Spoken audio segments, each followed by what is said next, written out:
Well, hello everybody. Welcome back to Riser, a show where we talk about how to live a more meaningful and productive life. Today we're going to do this live, and today we're going to talk about the brain, how you come up with a concept of reality, how that develops over time, and then how you can change your behavior, what's required, and how to change the basic assumptions with which you understand your world that will help you create that behavior change. So without further ado, let's get going.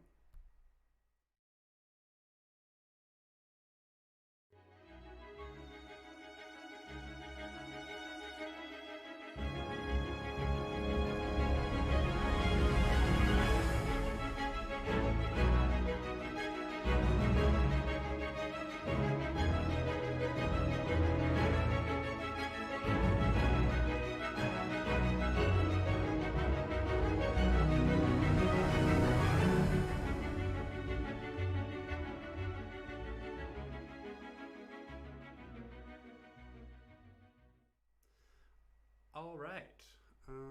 Gotta pause that. Cool. So, what are we doing today? Talking about the things I just mentioned.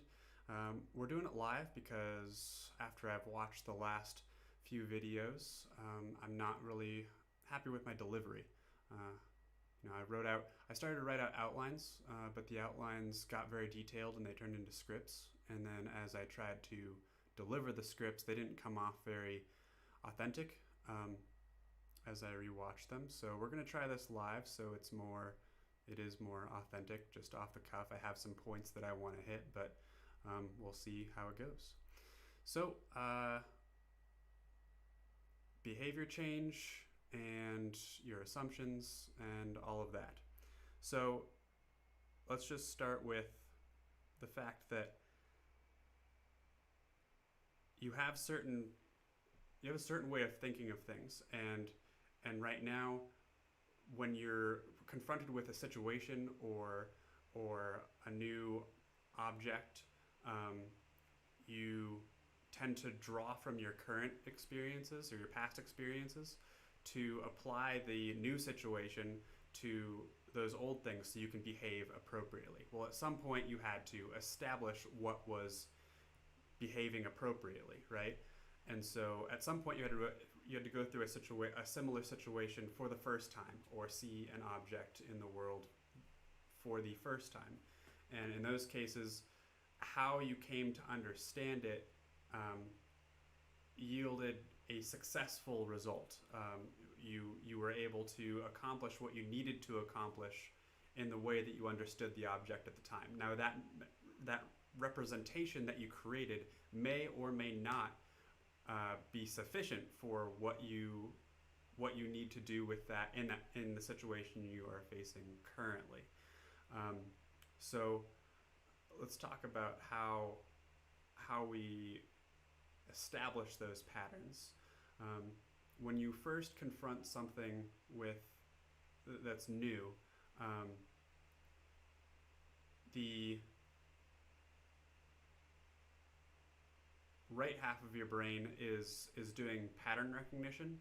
It's really good at analyzing all of the inputs that are coming in and to recognize patterns, things that repeat themselves, so that you can predict them in the future, and so you don't have to keep going through this new exploration constantly all the time with every input that's going into your eyes and ears all the time. So the right half of the brain is really good at analyzing patterns, but your eyes and your ears and your other senses are the things that take in input.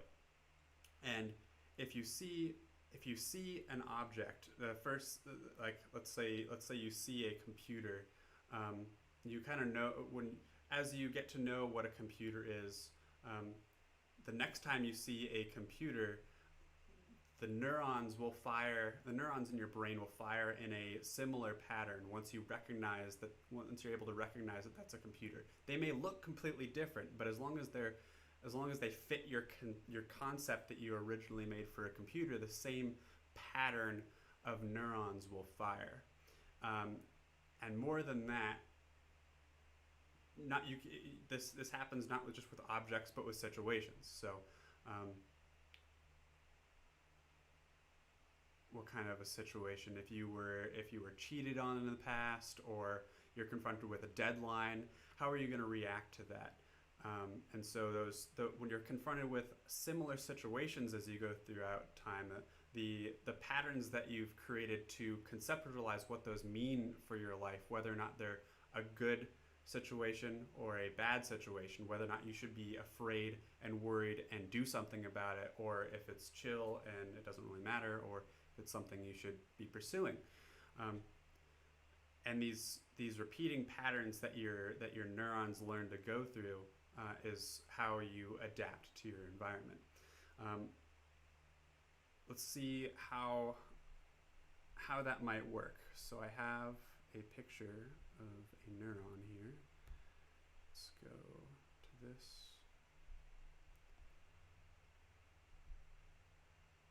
Okay. Oh, that's not what I wanted to do. So this is these are the parts of a neuron. So this is a single neuron. Your brain has like a trillion of them, and they're all connected together. So this is both ends, this end and this end of a neuron will be connected to a lot of other neurons.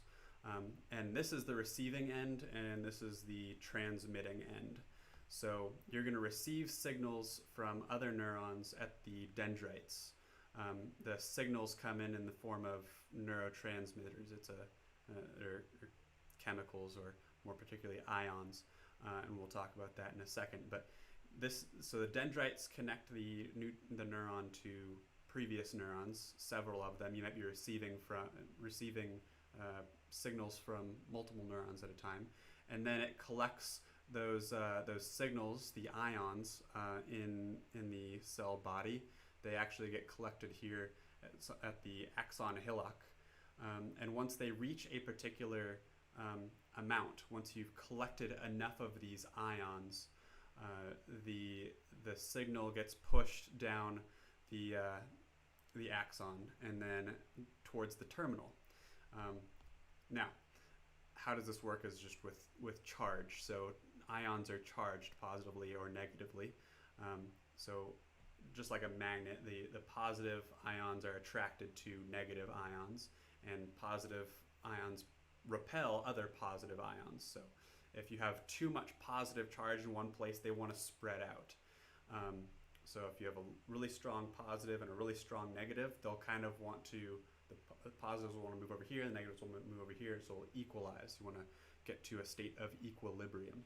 So if you receive a bunch of positive charge from the previous neurons in the form of, also, a lot of this I've gotten from I don't know, behavioral science classes in college, as well as I refreshed with a course from Stanford. So if you want to go down to the description, you can watch that. I'm by no means an expert in this field.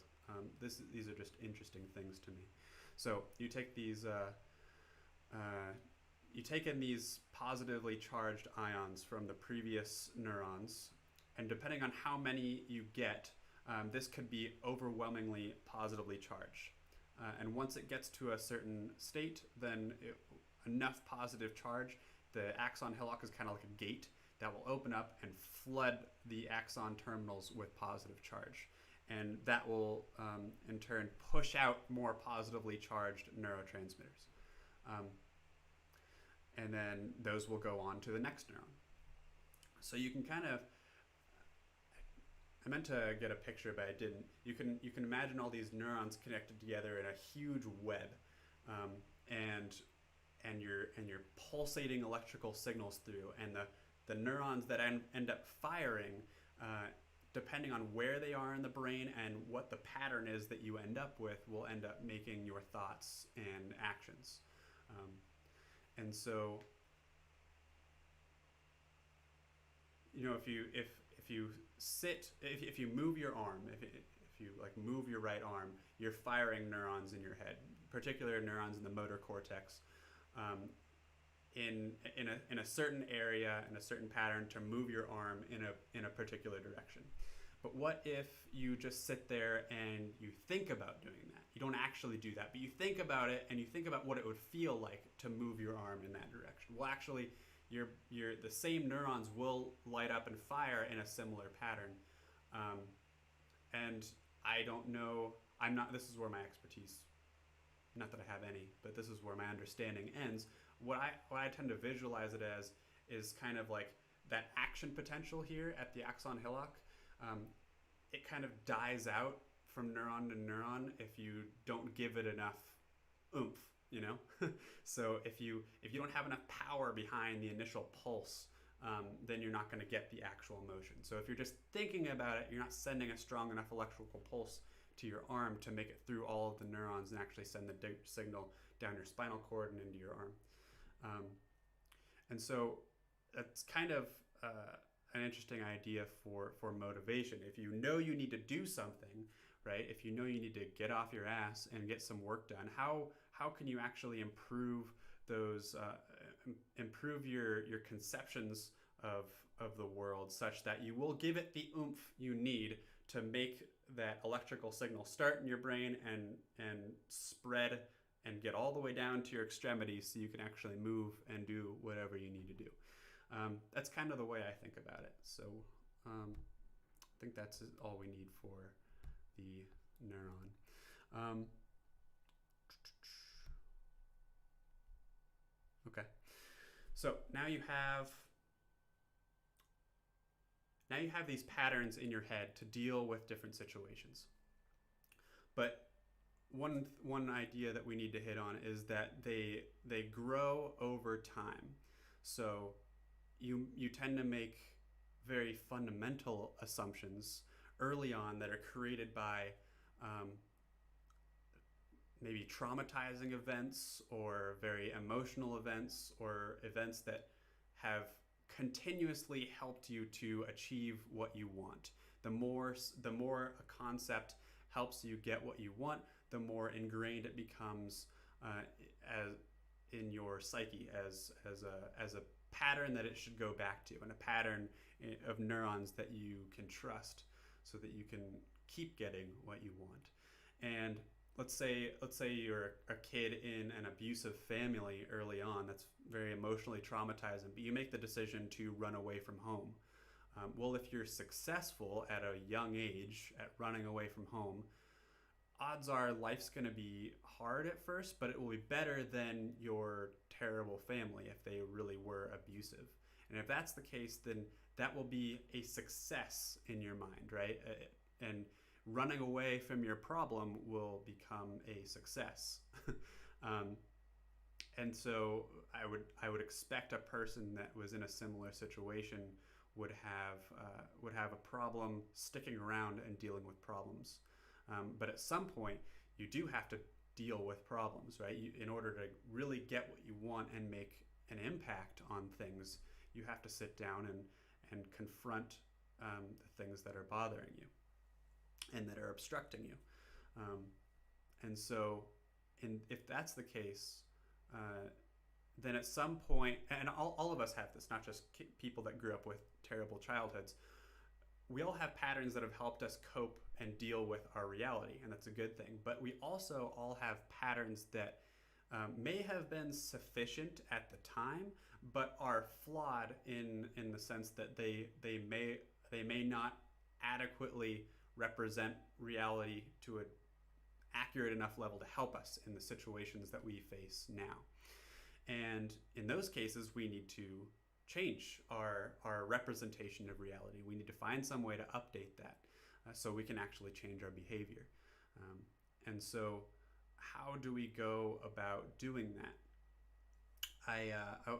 A lot of these ideas came from Jordan Peterson's Maps of Meaning course. So if you go and watch, it's an entire lecture series from his lecturing at the University of Toronto. I think that's what it's called. But the class is called Maps of Meaning, and it's spectacular. And so I highly recommend going to check that out. But as I was going through some of those, I came across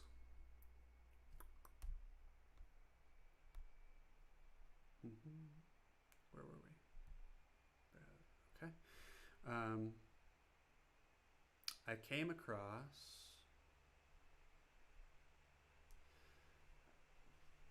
I don't know why I can't get my cursor to function.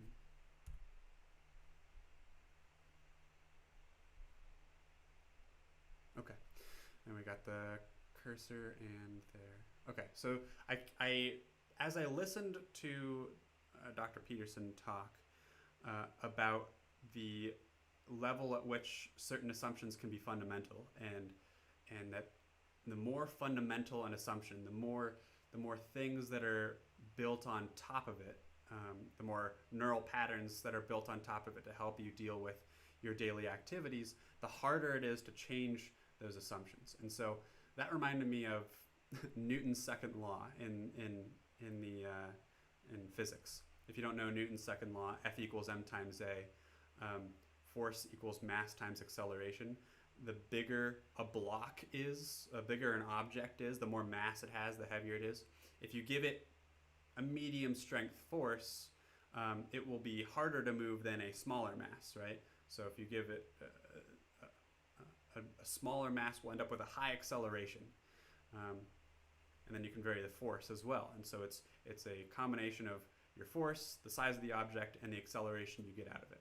Well, as he described the fundamentalness of an assumption, I came up with this equation, which is your motivation.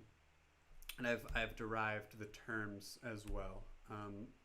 And you can, if you want to look at them more closely, you can find them on my Twitter, Russ Reiser. But this is, so F equals m times a. F being, this is your motivation. This is the feeling, the magnitude of the feeling that you get when your current reality doesn't match up with isn't getting you your desired state, and you feel like you need to change something. That's your motivation.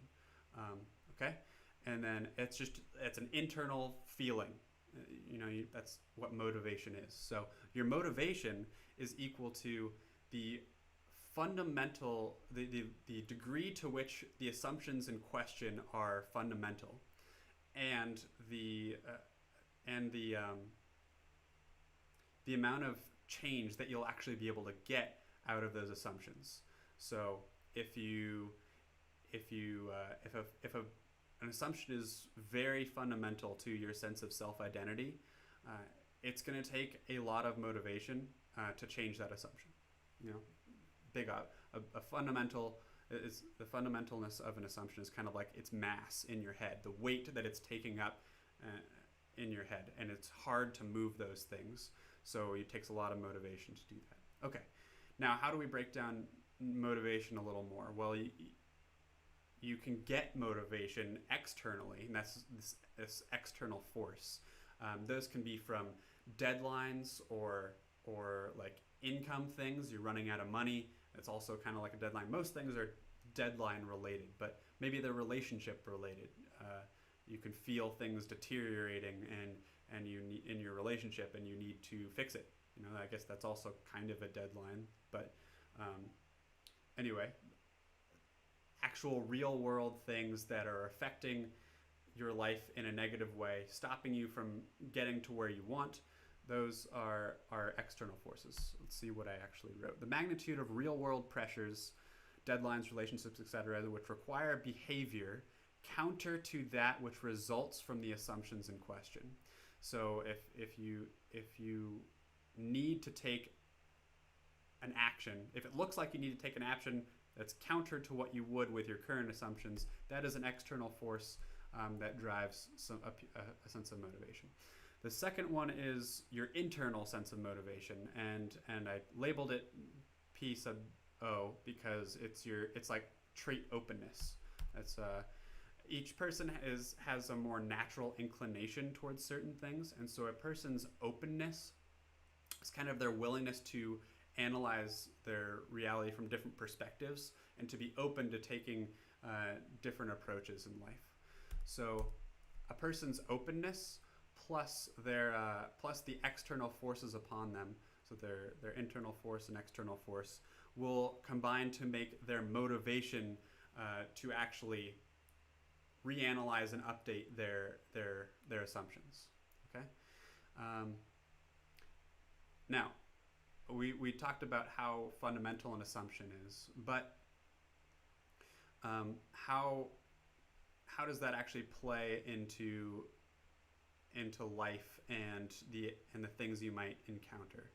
So the things you might encounter will be that are bad would be called disruptions. So disruptions are things that are different from your desired state. So if you take an action and you thought and wanted it to do one thing, and you got something else, that's a disruption. You didn't get what you wanted, and so and then the response is the negative emotions you feel that as a result of that. So the disruption is simply how far apart the reality is from your desired state, and the response is how much of a response you had in response to that. And then the degree to which the relevant assumptions are fundamental to your self-identity. So if you experience a moderate-sized disruption, but it's a moderate-sized disruption that's very tied to something that's really important to you and how you understand yourself and your place in the world, then that's going to yield a very negative emotional response. Even if it's a very small disruption, so let's say it's a comment on Facebook or Twitter or whatever, you make a post that is very important to you. If it's super critical to yourself, and it's like you spent a lot of times on this post and you poured your heart out into it, and then somebody comes along and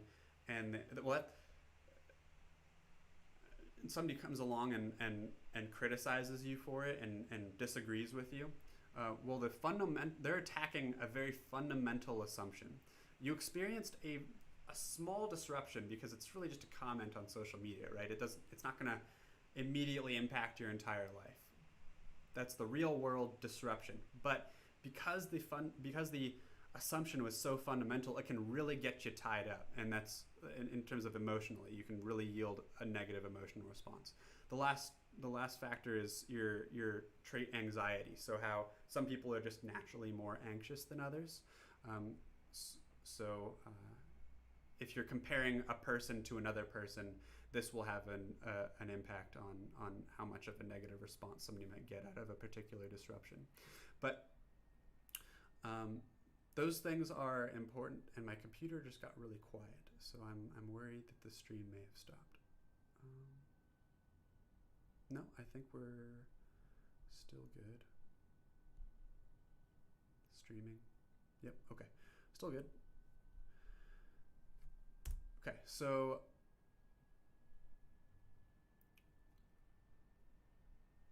it's important to understand this equation and always keep in mind that these are very connected, and both the response and the assumptions are mental things. So you can't really look at these outside of this equation, and that's kind of what we tried to do here. I made this total assumption change equation. So this is like the amount of assumption change you'll get out of a particular situation.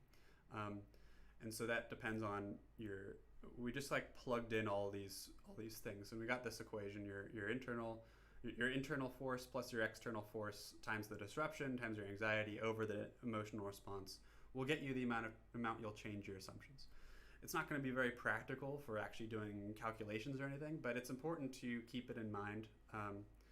If you're a math guy like me, you might enjoy this. A little bit. Some of it's counterintuitive though. So at the bottom, you'll notice that the more negative emotional response you have, the less likely you'll be to change your assumptions, which might be counterintuitive at first.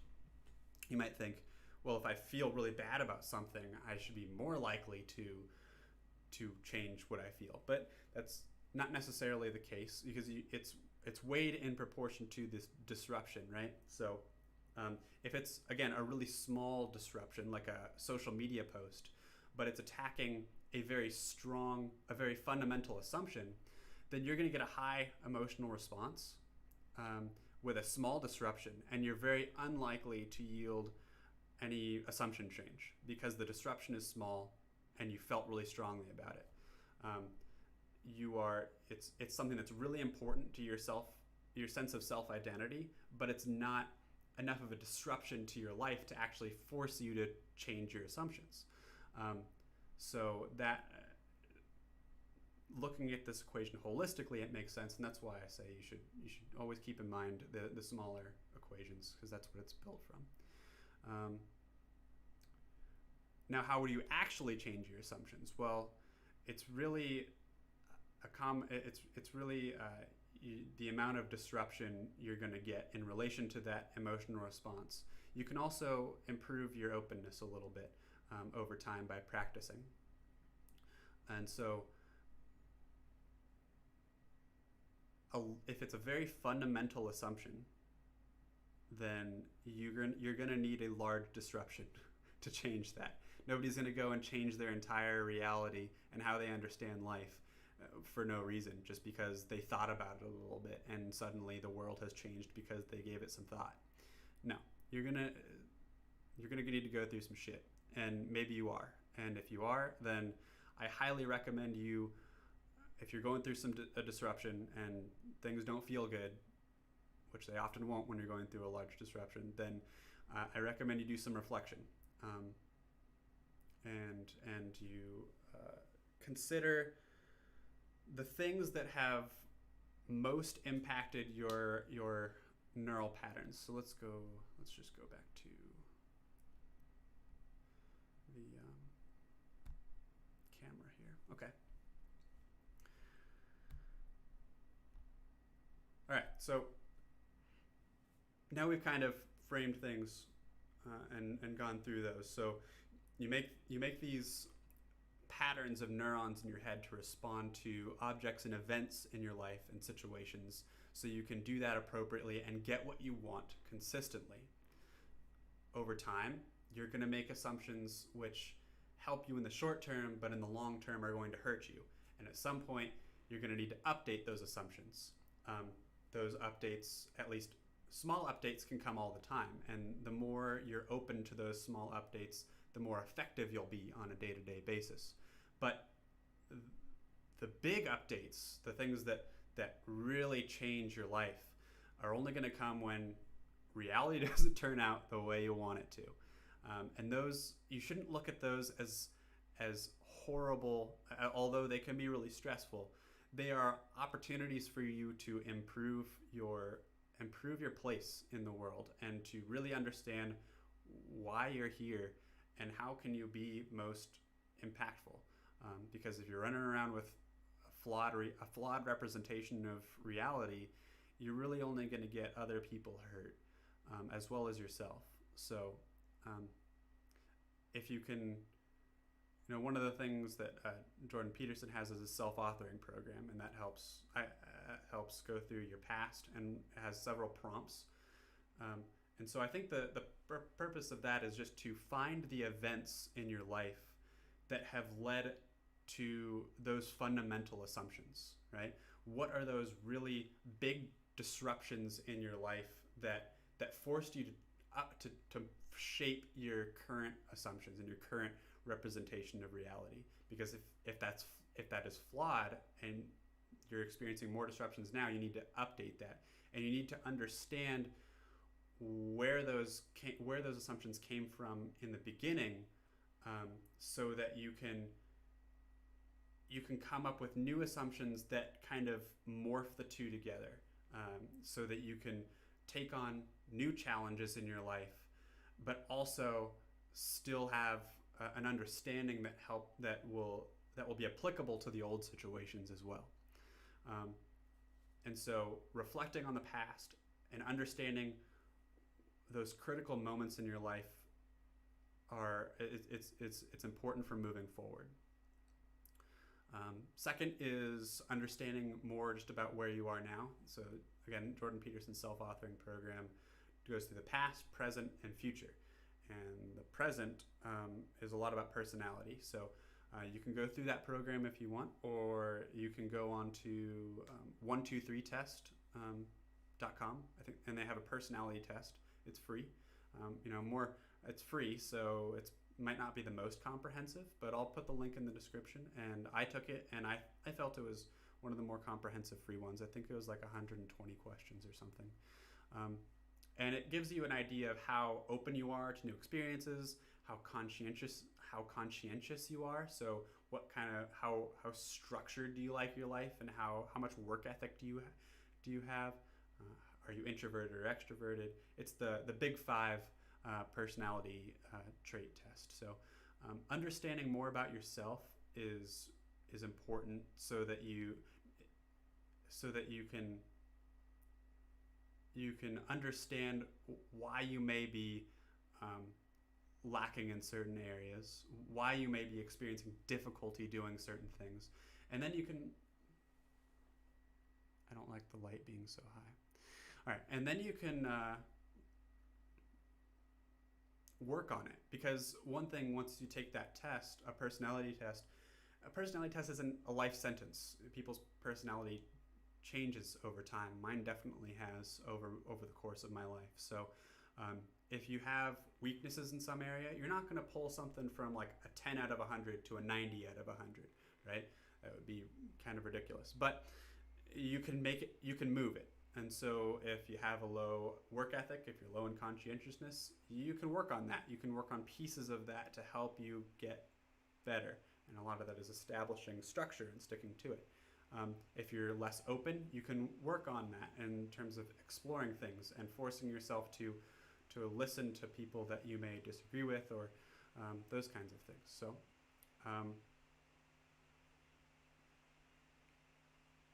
and then the last piece is of Jordan Peterson's program is the future, and writing out a detailed vision for what you want. Now, the way I do this is I have an app called Life Calendar, and that's not necessarily true. It's more of the past for me. I write a lot. I have a conception of my story leading up to now because of that. I have goals and things written down in my notes, but I don't have a very detailed written out version of the future. But establishing that, even if you're only doing it mentally, is important, so that you have a place that you don't want to be, the mistakes you've made in your past, and maybe a piece of the situation you're in now. That's a place you don't want to be, and then a place that you do want to be. What is the future going to be like, and how can I get there, and what are my shortcomings, and what are the neural patterns that are helping me, and what are the neural patterns that are hurting me? I guess one thing I forgot to mention about the neural patterns is you can freeze time for like an instant, maybe when your alarm clock wakes up, rings or something, and what's the immediate neural pattern that's going to have? Well, it's going to be very similar from day to day, but what's more important is what comes next. The neural patterns aren't just an instant flash of a pattern. It's this pattern shows up, but what's next? That's going to drive this pattern, and this pattern, and this pattern, and this pattern. And that's what forms your habits. Your alarm clock rings and wakes you up. What's the next thing you think about? Do you think about, what am I going to eat for breakfast? What am I going to do this day? Do you think about, do you just have a feeling that you need to pick up your phone and then you scroll down your phone? I do that a lot and I hate it, so trying to fix that. What are the things that you do with your neural patterns? What kind of flow do they lead you on? And then again, those small things like what you do to wake up in the morning are probably rooted in more basic assumptions. So I think I wrote down in my notes, holy crap, my curtain fell down. Oh well. I wrote down in my notes something that I wanted to hit, and I forgot what it was. It was a good example of this. So your assumptions that help you on a daily basis could range from, if it's the alarm clock thing, I'm just not a morning person, and if you're just, and that feels fairly small, feels like a fairly small thing. I'm just not a morning person. You don't like waking up in the morning. Okay, but if you're really focusing on productivity and you find it hard even after you wake up in the morning and after you feel awake, you still find it hard to consistently get the work done that you need to, well then maybe it's a more fundamental assumption that's leading you to act poorly. So maybe one of the things might be an assumption such as, I'm willing to sacrifice myself for the greater good. That sounds good, right? That sounds like a very valiant thing to do, and it might be for some people, but maybe you think that's you. Maybe you've made that assumption because in the past it helped you in some way, but now it might be dragging you down because you found yourself stuck in a position where you're supposed to be sacrificing yourself for people. And it's a choice that you made, and so you don't want to go back on your own choices. But attaching yourself to this past idea might be dragging you down. And so when you wake up when the alarm clock goes off early in the morning, you might say to yourself, I'm not a morning person. I'll sacrifice myself in 2 hours. I'll sacrifice myself later. And whereas if you we're able to challenge that fundamental assumption and say, no, I deserve a good life, and I'm going to create a good life for myself where I can help people as well. Well, now that might help you wake up in the morning and say, I got to get to work to do things that I want to do for myself, and then as a byproduct, I can help other people as well.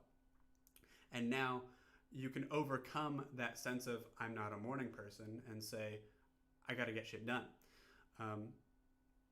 And so your willingness to attack the small things comes in large part from your willingness to attack the big things. And so I think that'll do it for today. I hope you got some use from this, and you spend some time reflecting on, especially if you find yourself in challenging times. To take some time to reflect on why you are the way you are. What are the decisions that really led you to where you are? Why did you make them? And are any of those reasons holding you back at this point? And if you're ready to do that, then let's do this.